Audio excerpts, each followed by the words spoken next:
When you pick up your banjo for the first time on a particular day, and I do recommend keeping it on a stand, maybe a hanging stand or something that kind of cups it like this, as opposed to one of those wishbone sort of stands which can be unstable, but have it out there so that it's ready to go when you get the urge. Unless you have a sheepdog or little kids, then maybe you should keep it in the case. But if you can keep it out at all, it's there to attract you. Now, when you first start playing, there are a number of things you can do. Rather than just playing a tune, the wonderful banjo player Wes Corbett, who I interviewed on my website, if you ever want to check that out, what he said, what he does first thing in the morning when he first starts playing, or maybe it's the afternoon, he'll just hit a note like this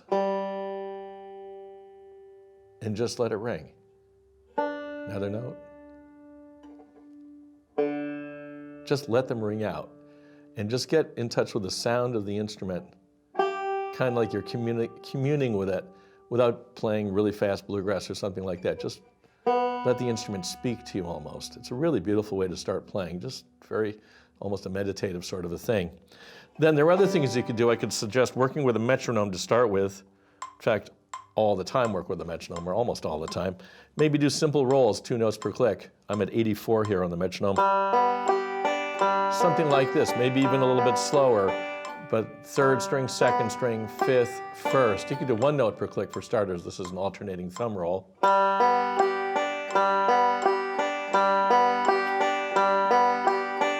Or you could do other rolls also, and maybe throw a slide in.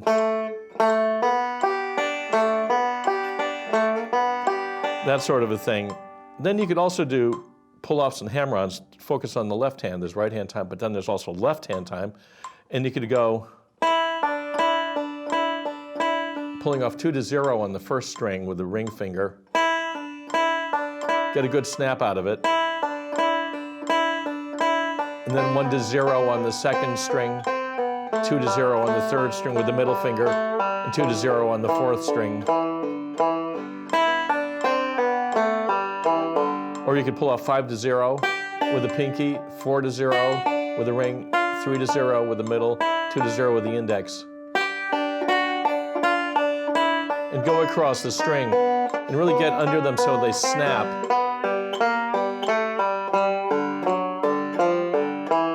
You can do the same thing with hammer-on, 0 to 2 on the 1st string, 0 to 1 on the 2nd string, hammering onto the ring, hammer onto the index, 0 to 1 on the 2nd string, hammer onto the middle, 0 to 2 on the 3rd, and hammer onto the middle, 0 to 2 on the 4th. And the same idea, 2 notes per click.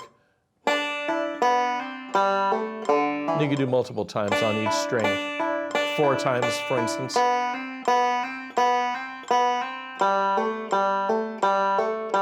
And hit down with a certain amount of force so the note you're hammering onto is as strong as the note you're hitting initially. And then as you did with the pull-offs, instead of pulling off hammer-on, 0 to 5, 0 to 4, so to the pinky, to the ring, to the middle on the 3rd fret, and to the index on the 2nd fret.